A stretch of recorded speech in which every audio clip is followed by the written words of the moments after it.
Broadside Books and Harper Audio presents How I Saved the World by Jesse Waters, read by Larry Wayne. Introduction. I stepped onto the subway in Midtown Manhattan and took a seat.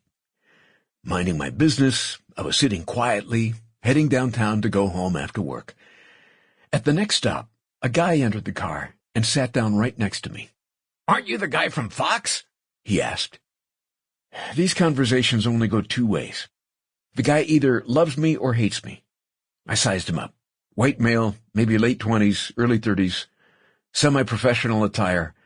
It was a toss-up. Here we go. "Yes," I responded. His tone was accusatory. "You're the guy that—" as he tells me things I've said on the air. Except it wasn't me. He has me confused with another host on the channel. But he doesn't care when I tell him he has me pegged for the wrong dude. He's angry. It's guilt by association.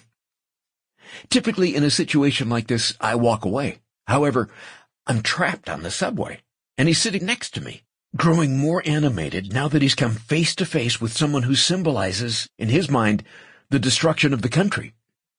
In fact, he tells me, "You're destroying the country."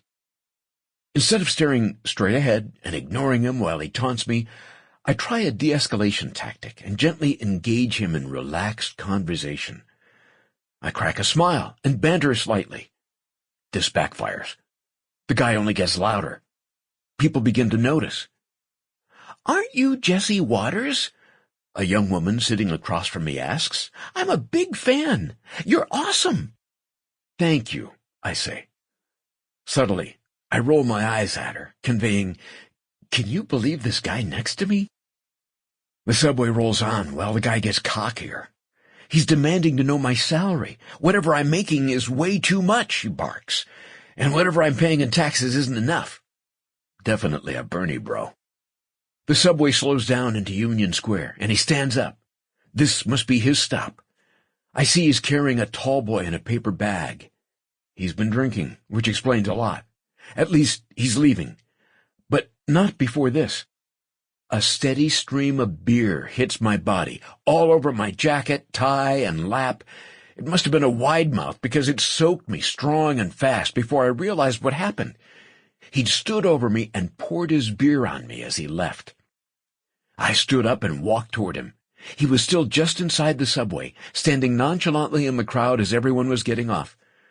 With my left hand, I grabbed him by his shirt and quickly maneuvered him out of the car while I hit him with a short, straight right to the face.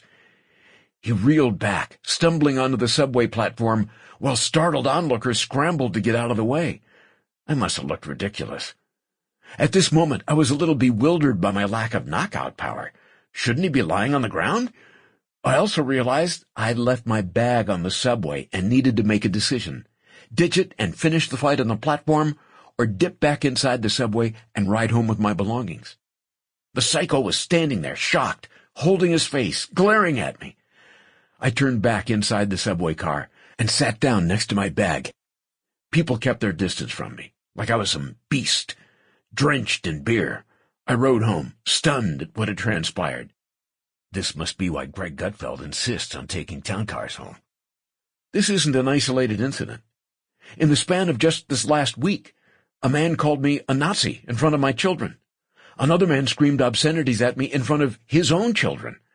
And a college student confronted me for ruining our democracy while I was at the liquor store. "It's a republic," I replied, as I left with my bourbon.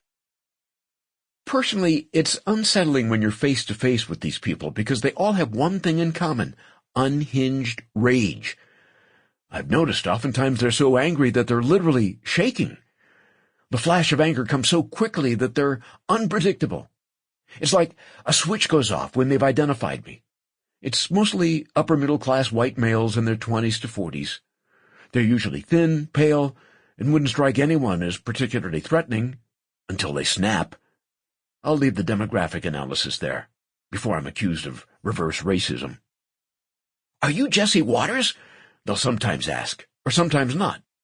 They'll just start screaming, "Racist," or "Scum," at the top of their lungs in public. Occasionally, they feel it's their duty Sample complete. Ready to continue?